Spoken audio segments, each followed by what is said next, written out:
जिसमें लिखा गया है जाति आधारित जनगणना करो वरना कुर्सी खाली करो। एक दौर था आप लोगों का जब नारा लगा था मंडल कमीशन लागू करो वरना कुर्सी खाली करो, तो मंडल कमीशन लागू भी हुआ और जो लागू नहीं हो कर रहे थे तो बहुत सारे लोगों की कुर्सी भी दी। तो लड़ाई हम लोगों को लड़ना पड़ेगा। मंडल कमीशन की लड़ाई लड़ी गई मगर वो लड़ाई आधी अधूरी है जब तक जाति आधारित जनगणना नहीं होती। मंडल कमीशन की अभी तक केवल 2 सिफारिश लागू की गई है, बाकी सिफारिश अभी तक लागू नहीं की गई है। देश की आज़ादी को 75 साल हो गए।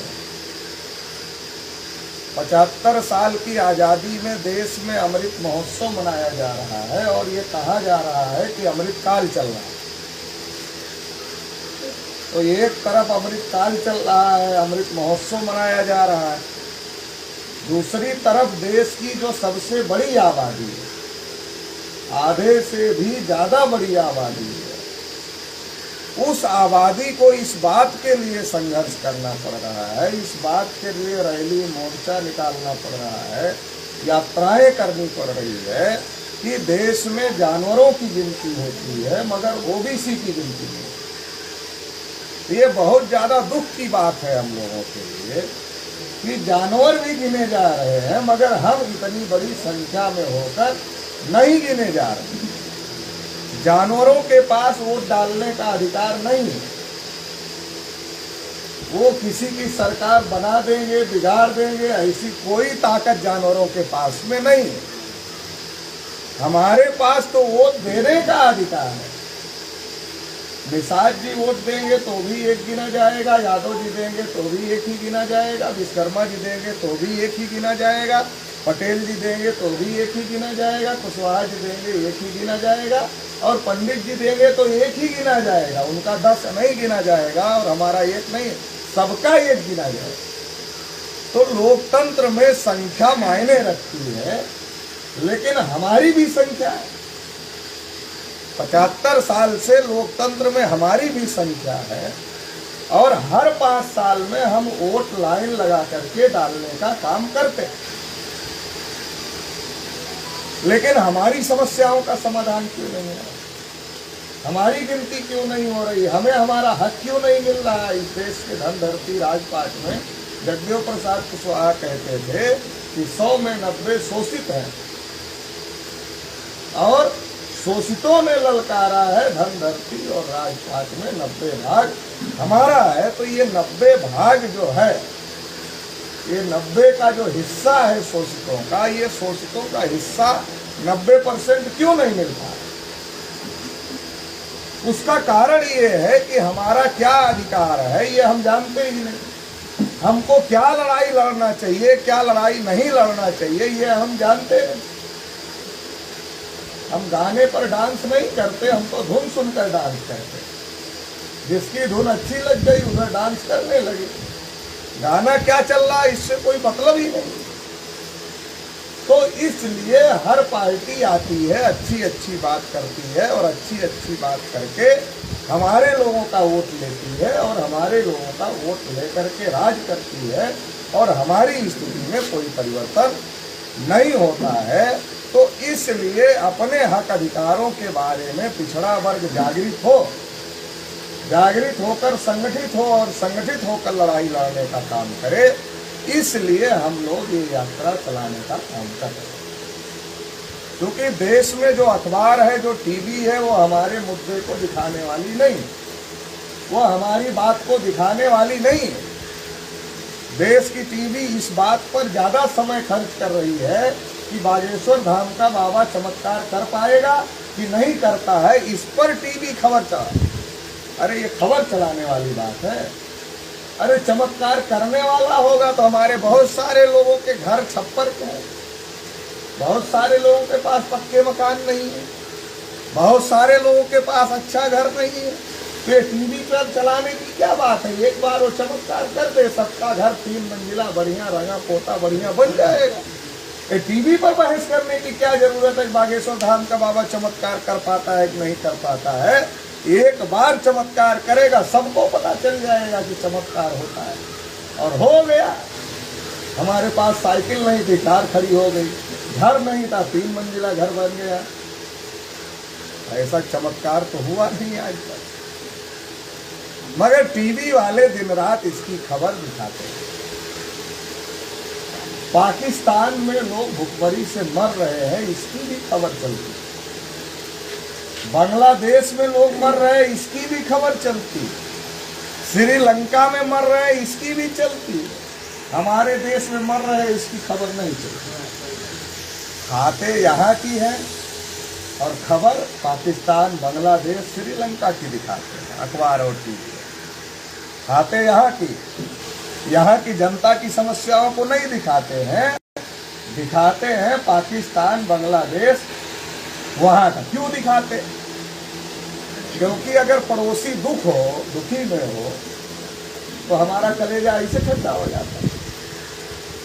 अगर मान लीजिए पड़ोसी, अगर हमको कोई परेशानी है लेकिन हमने सुन लिया, पड़ोसी को हमसे ज्यादा परेशानी, तो हम सुखी महसूस करने लगते हैं, अरे पड़ोसी तो हमसे भी ज्यादा है। तो जब टीवी वाले ये दिखाते हैं कि पाकिस्तान में लोगों के पास खाने के लिए नहीं बचा है, भुखमरी से मर रहे हैं, तो अपना आदमी अपना सारा दुख दर्द, सारी समस्या भूल जाता है, तो खुश हो जाता है कि पाकिस्तान मर रहा है। तो हम लोगों ने पाकिस्तान की सरकार को वोट दिया या अपने यहाँ की सरकार को वोट दिया? तो पाकिस्तान चाहे रहे धरती पर, चाहे बंगाल की खाड़ी में जा करके बह जाए, उससे हम लोगों को क्या लेना देना है? हम लोगों को ये लेना देना है कि हमारे बच्चों को अच्छी शिक्षा मिल रही है कि नहीं मिल रही। हमारे बच्चों को अच्छी शिक्षा अगर मिल रही है तो पढ़ने के बाद रोजगार मिल रहा है कि नहीं मिल रहा है। हमारा अच्छा इलाज हो रहा है कि नहीं हो रहा है। ये ना हमको देखने की जरूरत है, इस पर हमको सोचने की जरूरत है। जितना हमारा हक हिस्सा है देश में वो हमको मिल रहा है कि नहीं मिल रहा है, ये सोचने की जरूरत है। मगर जब आप ये सोचोगे तो आप अपने नेताओं से पूछोगे, आप जिसको वोट देते हो उसको पूछोगे, आप सरकार चलाने वाले लोगों को पूछोगे, तो सरकार चलाने वाले लोग सोचते हैं हम इनके लिए तो कोई काम करते नहीं। अगर ये जागृत हो गए और सवाल पूछना शुरू कर दिया तो हम क्या जवाब देंगे? तो इसलिए ये अपने अधिकार के बारे में सोचे ही ना, अपने बच्चों के बारे में सोचे ही ना, ये पाकिस्तान के बारे में सोचे, श्रीलंका के बारे में सोचे, बांग्लादेश के बारे में सोचे, हिंदू मुसलमान के बारे में सोचे, मगर अपने बारे में ना सोचे। तो 75 साल से जानवरों की गिनती हो रही है, जानवर सोच भी नहीं सकता, जानवर समझ भी नहीं सकता, जानवर को वोट डालने का अधिकार नहीं है, मगर जानवर की गिनती हो रही है। हम सोच सकते हैं, समझ सकते हैं, संगठित हो सकते हैं, संगठित होकर के धरना कर सकते हैं, रैली कर सकते हैं, आंदोलन कर सकते हैं, एकजुट होकर के जो हमारी बात ना माने उसके खिलाफ वोट दे सकते हैं। ये सारा हम कर सकते हैं, सरकार बदल सकते, मगर हमारी नहीं हो रही सरकार। जानवर कुछ नहीं कर सकता, उसकी हो रही है, हम बहुत कुछ कर सकते हैं, मगर हमारी गिनती नहीं हो रही। पता ही नहीं हो रही है, नहीं हो रही है तो एक बात है, ये पता ही नहीं है कि हमारी गिनती नहीं हो रही है, जानवरों की हो रही। अब जब गिनती नहीं होगी, नारा चल रहा है सबका साथ सबका विकास, तो अपने लोग समझदार, तो अपने लोग समझ गए। क्या समझ गए? पहले साथ देना पड़ता है तब विकास होता है। तो 2014 में साथ दिया, फिर 19 आया, हमने कहा अब की, कहा बेचारा 5 साल में क्या क्या करे। हमने कहा हाँ बेचारा तो बात तो सही है, 5 साल में क्या क्या करे, बड़ी दिक्कत तो है। तो हमने कहा बेचारे ने 5 साल में जानवरों की गिनती किया, तुम्हारी नहीं किया। बेचारे ने 5 साल में तुम्हारे बच्चों का वजीफा बंद कर दिया। अकेले उत्तर प्रदेश में 6 छात्रों का वजीफा रुका पड़ा हुआ है, केवल ओबीसी का, जनरल का नहीं रुका है, ओबीसी का बता। ये पता है किसी को? 314 ओबीसी के बच्चे जो आईएएस बन गए थे, यूपीएससी की परीक्षा पास कर लिए थे, उनकी नियुक्ति ही रोक दी। फिर भी हमारे लोगों को लगा कि बेचारा क्या करे 5 साल, तो 2019 में बेचारे को फिर बना दिया। तो बेचारा फिर बन गया। अच्छा अभी और करना है, तो कहा अब ना रहेगा बांस, ना बजेगी बांसुरी, ना कुछ सरकारी रहेगा, ना तुम्हारे लड़का लड़की को सरकारी नौकरी मिले। यहाँ जितने लोग बैठे हैं, जिसकी उम्र होगी अभी सरकारी नौकरी पाने की, वो सोच रहा होगा कि हमें सरकारी नौकरी मिले, और जिसकी उम्र निकल गई होगी वो सोच रहा होगा कि हमारे बेटा को, हमारी बेटी को सरकारी नौकरी मिले। लेकिन जब सरकारी देश में कुछ बचेगा तभी ना सरकारी नौकरी बचेगी। जब सरकारी नौकरी रहेगी तब आपके भी बेटा बेटी को मिल सकती है। लेकिन मोदी जी ऐसा कह रहे हैं सरकारी चीज की कोई जरूरत नहीं है, सब कुछ प्राइवेट हो जाना चाहिए, और वो लगातार कर रहे हैं। जब सब कुछ प्राइवेट हो जाएगा तो आपके बेटा बेटी को नौकरी कैसे मिलेगी? पहली बात तो अब जो पढ़ाई चल रही है तो आपका बेटा बेटी नौकरी पाने लायक है। जैसे एक गांव में प्राइमरी स्कूल, एक ऐसे छोटे मोटे नर्सरी स्कूल है, एक जिले पर, जिला मुख्यालय पर बढ़िया वाले कुछ प्राइवेट कॉन्वेंट स्कूल है। मतलब एक प्राइमरी स्कूल हो गया, एक ऐसा नर्सरी स्कूल हो गया, फिर एक इसके भी ऊपर जो देवरिया जिले में होंगे या गोरखपुर में 1-2 स्कूल होंगे जो बहुत बढ़िया स्कूल है, जहाँ की फीस बहुत महंगी होगी, सबसे बस की बात नहीं है भेजने की। फिर उसके बाद लखनऊ में और दिल्ली वाले स्कूल हैं, जहाँ गार्जियन को ही पूछ लिया जाता है कि भाई क्या करते हो, लड़के का एडमिशन करने के लिए आए हो? कहता साहब मजदूर है। मजदूर के लड़के का एडमिशन नहीं, किसान के लड़के का एडमिशन नहीं होगा। ऐसे भी स्कूल हैं। तो कई प्रकार के स्कूल हो गए। एक हो गया गांव में खिचड़ी खिलाने वाला स्कूल, ठीक। दूसरा हो गया ऐसा स्कूल जहाँ जो कि कम साधन संसाधन में, कम फीस में संघर्ष करके चला रहे हैं। इनको भी चलाने थोड़े दिया जा रहा है, संघर्ष करके चला रहे हैं। तो ये कुछ पढ़ा रहे हैं, कुछ उससे खिचड़ी वाले से थोड़ा ठीक स्थिति है। फिर एक हो गया जिले वाला स्कूल, गोरखपुर में जो है, देवरिया में जो है, उसकी स्थिति और थोड़ा अच्छी। और फिर एक लखनऊ और दिल्ली वाला स्कूल है। तो जो प्राइमरी खिचड़ी खिलाने वाला स्कूल है और जो दिल्ली वाला स्कूल है, दोनों का कोई कंपटीशन है? लेकिन जब कंपटीशन में लड़के बैठेंगे, बच्चे बैठेंगे, तो सरकार परीक्षा के लिए 2 प्रकार का पेपर देगी कि नहीं ये सरकारी स्कूल में खिचड़ी खाकर आया है, इसको सरल सवाल दिया जाए, और ये दिल्ली पब्लिक स्कूल में पढ़कर आया है, इसको कठिन सवाल दिया जाए। क्या ऐसा पर्चा आएगा? और जब ऐसा पर्चा नहीं आएगा तो ये खिचड़ी खिलाने वाले का बच्चा कंपटीशन में नौकरी कैसे पाएगा? आएगा। तो जड़ में डाल रहे हैं गर्म पानी। जड़ में जब गर्म पानी पड़ जाता किसी पेड़ के तो वहीं सुखा जाता, पनपता नहीं। तो वो इतने लोग पढ़ लिख लिए, यही समस्या बनी हुई। अरे भाई नहीं पढ़े लिखे होते कुत्ता खाता था दौड़ने के लिए, पढ़ लिख लिए, अकल आ गई, समाज का नुकसान हो रहा है तो दौड़ रहे हैं। नहीं पढ़े लिखे होते, नहीं अकल होती तो क्यों दौड़ते? तो उनको लगता है कि जो पढ़ लिख लेता है, नौकरी चाकरी पा जाता है, वो समस्या है, क्योंकि वो सब समझता है देश कैसे चल रहा है, सही चल रहा है, गलत चल रहा है, हमारे फेवर में चल रहा है, हमारे विरोध में चल रहा है। जब वो समझता है तो बोलता है तो समाज को तैयार करता है, समाज को तैयार करता है तो समाज की संख्या ज़्यादा है, और समाज तैयार हो जाएगा तो हमको वोट नहीं देगा तो सरकार के लिए भी खतरा पैदा हो जाएगा। तो इनको फायदा करना पड़ेगा, फायदा हम इनको करना नहीं चाहते हैं, तो ये बड़ा खतरा है। तो अगर पढ़े लिखे लोग ही ना पैदा हों तो ये खतरा ही खत्म हो जाएगा। फिर राशन बांटते रहो, राशन बांटते रहो, जनता खुश कि हमें तो सरकार राशन दे रही है। खुश हैं लोग कि नहीं खुश हैं? राशन मिल रहा, लोग खुश हैं कि नहीं खुश हैं?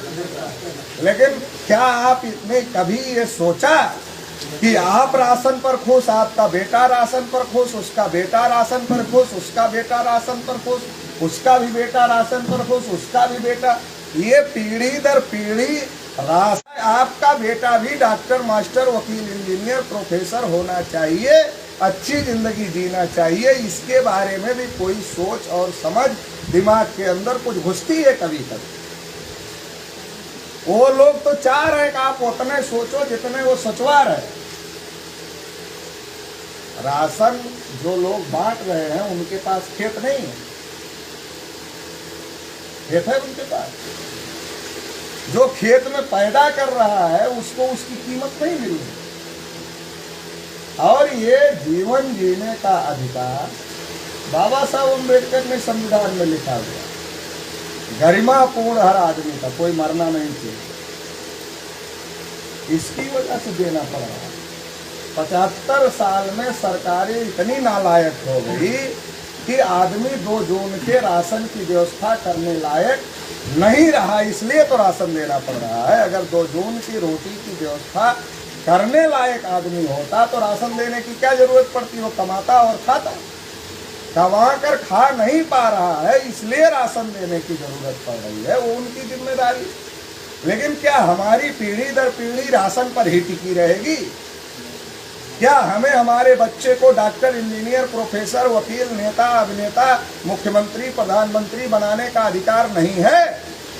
है तो संविधान में दिया है, लेकिन जब हम सोचेंगे तभी तो बनेंगे। अब वो कह रहे हैं नहीं तुम राशन तक सोचो, और राशन में नमक का पैकेट भी दे रहे हैं, इसलिए नमक हरामी मत कर। हम तुम्हारे साथ कर रहे हैं मगर तुम हमारे साथ मत। हम तुम्हारे साथ नमक हरामी कर रहे हैं, तुम्हारे बच्चों की जड़ों में गर्म पानी डाल रहे हैं। तुम्हारे बच्चे अब नरेगा के मजदूर के आगे कुछ नहीं बनेंगे, मगर तुम नमक खाकर हमारे साथ वफादारी करना। अब नमक उनका है। महिलाएं बैठी इसलिए बता रहे हैं, पंडित जी लोग घर में आ जाते थे, पता नहीं चलता, पुरुषों को पता नहीं चलता, पुरुष गया काम पर, महिला है घर में, पंडित जी आ गए, पंडित जी आ गए समझाने लगे नमक खाए। अब नमक खाए हो अगर वोट नहीं दोगे तो पाप लगे। अब महिलाएं क्या करें? वो कहती कोई दे ना दे हम जरूर नहीं दे। तो इसलिए समझा रहे हैं जो दे रहे हैं उनके घर का ना नमक है ना उनके घर का राशन है।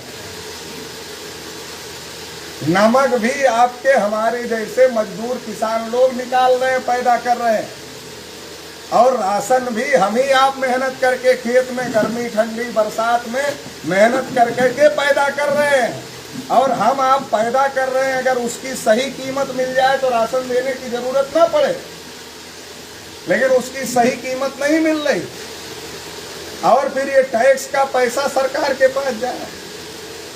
कैसे? अब आप लोग साड़ी पहनते हैं तो साड़ी किसी दुकान से खरीदते होंगे ना, बनाते तो नहीं हो, तो साड़ी का रेट अलग है, टैक्स अलग है। मोबाइल खरीदे तो मोबाइल का रेट अलग है, उसमें टैक्स जुड़ता है। मोबाइल का रिचार्ज कराए तो मोबाइल का रेट है, उसमें टैक्स जुड़ता है। जूता खरीदे, चप्पल खरीदे, साइकिल खरीदे, मोटरसाइकिल खरीदे, कार खरीदे, जो भी खरीदे, घर खरीदे, ईटा खरीदे, बालू खरीदे, गिट्टी खरीदे, उसमें सब में टैक्स जुड़ता है। फिर टैक्स का पैसा कहाँ जाता है? सरकार के पास जाता है। तो उस पैसे से सरकार हमको जो सुविधा देती है वो उस टैक्स के पैसे से देती है, कोई अपने घर से नहीं देता है। इसलिए जो नमक हम खा रहे हैं वो नमक किसी और का नहीं है, हमारा ही है। जो हम खा रहे हैं वो किसी और का नहीं है, हमारा ही है, क्योंकि हमारा ही टैक्स का पैसा। अरे हम 90% 90% कपड़ा भी तो पहनते होंगे, 90% चप्पल भी पहनते होंगे, 90% जूता भी पहनते होंगे, 90% मोबाइल भी चलाते होंगे, 90% साइकिल भी खरीदते होंगे, मोटरसाइकिल भी खरीदते होंगे। तो हम ज़्यादा चीज़ खरीदते हैं क्योंकि संख्या हमारी ज़्यादा है, तो ज़्यादा टैक्स भी तो हमें देते हैं। और जब ज़्यादा टैक्स हम देते हैं मतलब सरकार को ज़्यादा पैसा हम देते हैं। अब उस पैसे से सरकार हमको कुछ सहूलियत अगर दे रही है तो ये तो सरकार की जिम्मेदारी है, इसीलिए तो चुन रहे हैं सरकार को। ये तो जिम्मेदारी है ना सरकार की। मगर राशन देकर आपके बच्चों के जड़ों में गर्म पानी डालने का काम चल रहा है, ये भी समझने की जरूरत है। देखो हम लोग गिनती की बात क्यों कर रहे हैं, ये समझने की बात। अगर मान लो सबका साथ सबका विकास कहा जाए, हम मान लो हमारा विकास करना है, तो पता होना चाहिए भाई ओबीसी में कितने लोग ऐसे हैं जिनके पास पक्का मकान है और कितने लोग ऐसे हैं जिनके पास कच्चा मकान, और कितने लोग ऐसे हैं जिनके पास मकान ही नहीं है, छप्पर डाल के रहते, कितने कुछ ऐसे भी हैं जो पेड़ के नीचे रहते। पता होना चाहिए ना, तभी तो सरकार योजना बनाएगी हमारे विकास के लिए। फिर पता होना चाहिए कि ओबीसी के अंदर कितने बच्चे कक्षा 8 पास बेरोजगार हैं, कितने इंटरमीडिएट पास बेरोजगार हैं, कितने बीए पास बेरोजगार हैं, कितने बीएससी पास बेरोजगार हैं, यह पता होना चाहिए। फिर पता होना चाहिए कितने के पास जमीन है ठीक ठाक, कितने के पास नाम की है लहसुन गाड़ने भर को, और कितने के पास लहसुन गाड़ने भर को भी जमीन नहीं है, ये भी पता होना चाहिए। फिर कितने व्यवसाय करते हैं, कितने मजदूरी करते हैं, कितने प्राइवेट नौकरी में है, कितने सरकारी नौकरी में है। जब ये सारी जानकारी सरकार के पास हो जाएगी तब सरकार हमारा विकास कर सकती है। कैसे? अब वो देखेगी कितने लोगों के पास घर नहीं है ओबीसी समाज में, उनको घर मिलना चाहिए। फिर वो देखेगी इनके इतने बच्चे बेरोजगार हैं, इतने कक्षा 8 पास, इतने हाई स्कूल पास, इतने इंटरमीडिएट पास, इतने बीए पास, इतने बीएससी पास, तो फिर उनको रोजगार देने की व्यवस्था बनाएगी। फिर उसको पता चलेगा कि भाई इतने के पास जमीन नहीं है, कम से कम इनको खाने पीने भर को जमीन मिल जाए, उसके लिए व्यवस्था बनाएगी। तब विकास होगा ना, केवल भाषण से विकास होगा, केवल नारा लगाने से विकास होगा सबका साथ, तो हमारा हो क्यों नहीं रहा?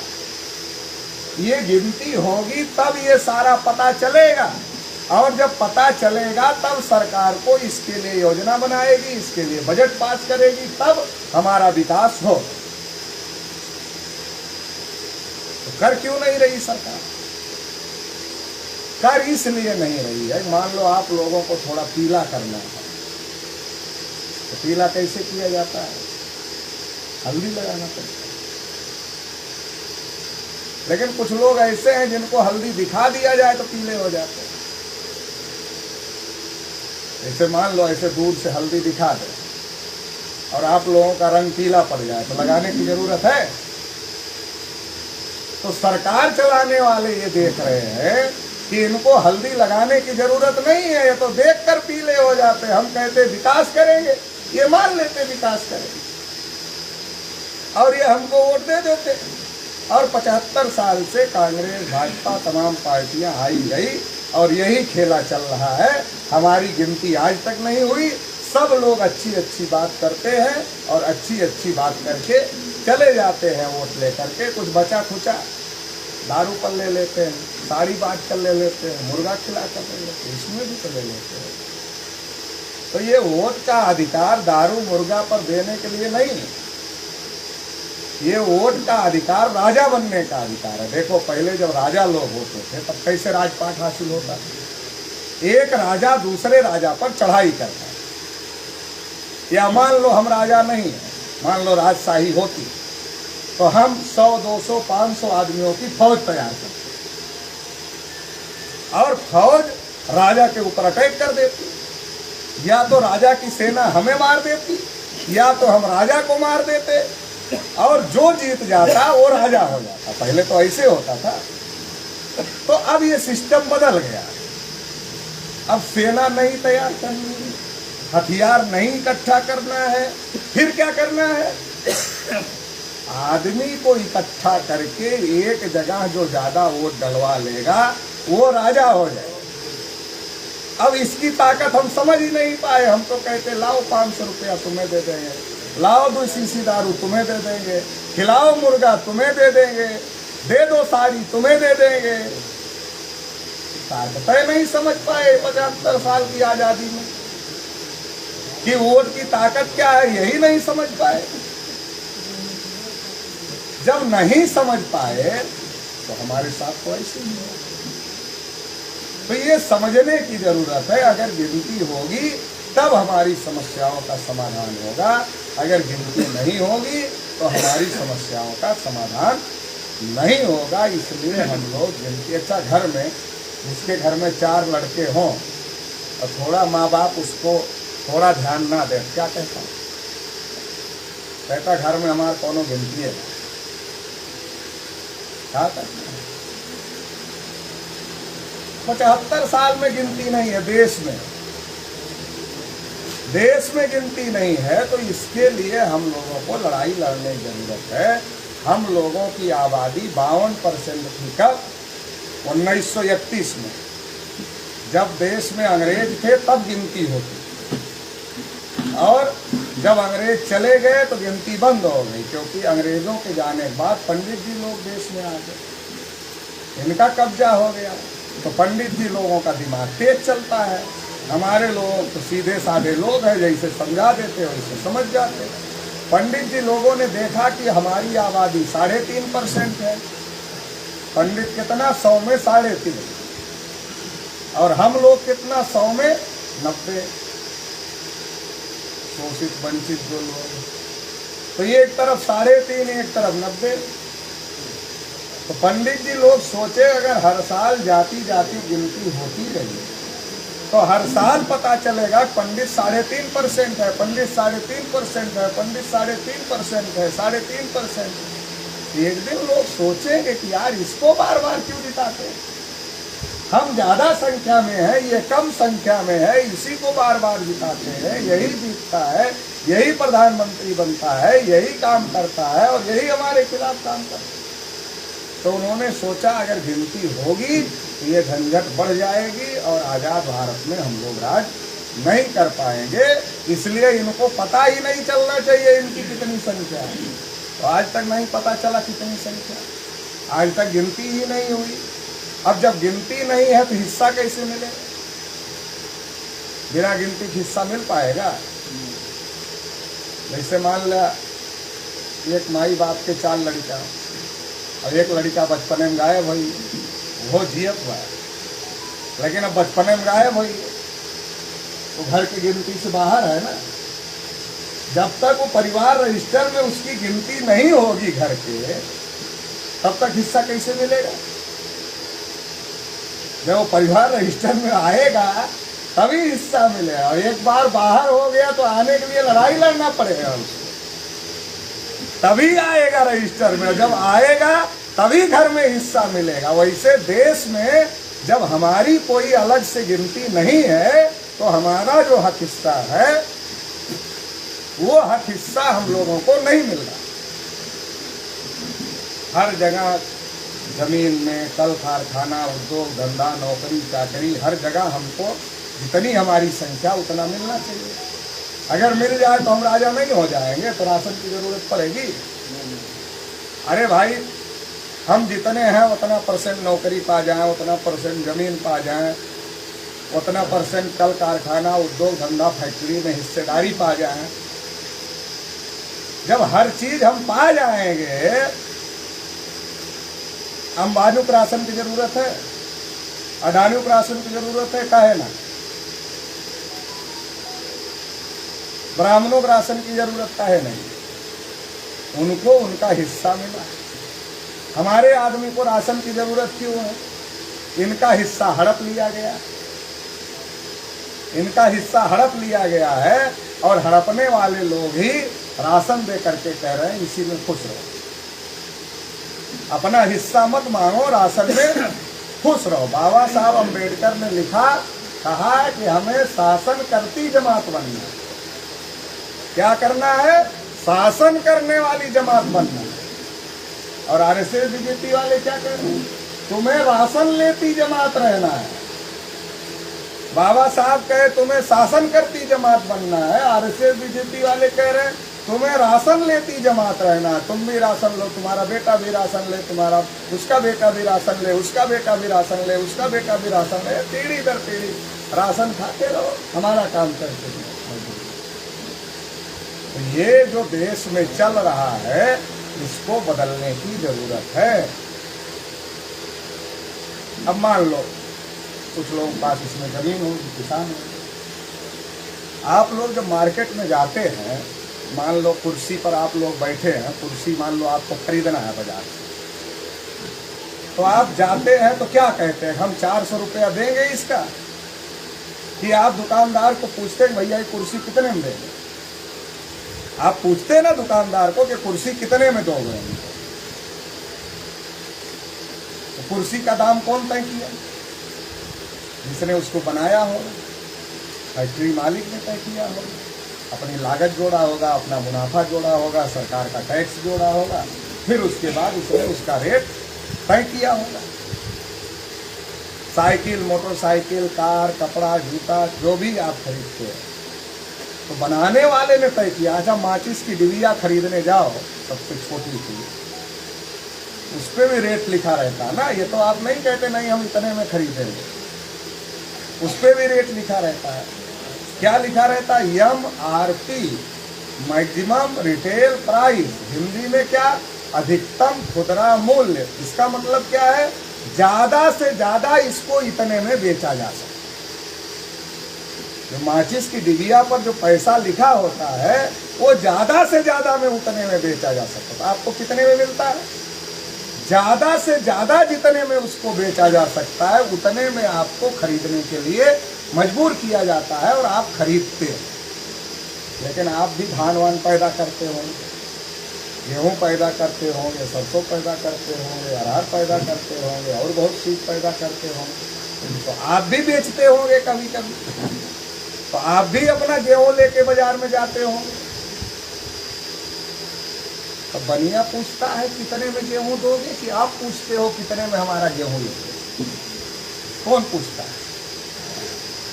जो अपना गेहूँ बेचने लेकर जाता वही पूछता है भैया कितने में लोगे, और वही बनिया के यहाँ से दूसरा सामान लेता है तो पूछता कितने में दोगे। अच्छा, या तो बेचने वाला ही दाम तय करे या तो खरीदने वाला ही दाम तय करे। हमारा जो सामान हम पैदा करते हैं उसका दाम खरीदने वाला तय कर रहा है, और जो सामान पूंजीपति बना रहा है उसका दाम बेचने वाला तय कर रहा है। ये उल्टी गंगा 75 साल से बह रही है, 75 साल से उल्टी गंगा बह रही है। क्या कभी इसके बारे में हम लोगों ने सोचा? और जब सोचबे नहीं करेंगे तो परिवर्तन कहाँ से आएगा? क्या कभी हम लोगों ने सोचा कि भाई एक समान शिक्षा नीति क्यों नहीं है? अधिकारी, कर्मचारी, डॉक्टर, इंजीनियर, प्रोफेसर, नेता, अभिनेता के बच्चे उसी स्कूल में क्यों नहीं पढ़ते जिसमें किसान मजदूर के बच्चे पढ़ते हैं? भाई 1 मिनट में पढ़ाई शुरू हो जाए। डीएम का लड़का प्राइमरी स्कूल में पढ़ाई शुरू कर दे, पढ़ाई शुरू। तो आपके लड़के को फायदा होगा क्योंकि पढ़ाई होना शुरू हो जाएगी। पहले प्राइमरी में पढ़ाई होती थी, अब क्यों नहीं होती? तब सबके लड़के जाते, पंडित जी के लड़के भी जाते थे, भाऊ साहब के लड़के भी जाते थे, गरीब के लड़के कम जाते क्योंकि मास्टर पंडित जी होते थे, इतना पीटते थे। गरीब का लड़का अगर चला जाता था तो जो बहुत हिम्मत करके रुकता था वही रुकता था, नहीं भाग खड़े होते थे क्योंकि इतना पिटवे करते थे कि ये केवट का लड़का है, भर का लड़का है, प्रजापति का लड़का है, कुर्मी का लड़का है, यादव लड़का है, चमार, पासी, भोगी, खटिक का लड़का है, पढ़ के क्या करेगा? इतना पीटते थे भाग जाए। जो टिक गए वो मास्टर हो गए, डॉक्टर हो गए, इंजीनियर हो गए, कहीं ना कहीं वो बढ़िया हो गए, नेता हो गए। तब पढ़ाई होती थी, तब सबके बच्चे वहीं जाते थे। अब केवल गरीबों के बच्चे जाते, पढ़ाई के नाम पर खिचड़ी खिलाया जाता, पढ़ाई नहीं है। तो इन सब बातों के खिलाफ हम लोगों को लड़ाई लड़ने की जरूरत है। हम लोगों को लड़ाई लड़ना पड़ेगा, समाज को समझाना पड़ेगा, समाज को बताना पड़ेगा। लेकिन हम लोगों को इसकी फुर्सत मिले तब तो टीवी वाले दिन भर हिंदू मुसलमान करते। इससे हम लोग ओबीसी जो लोग उनके घर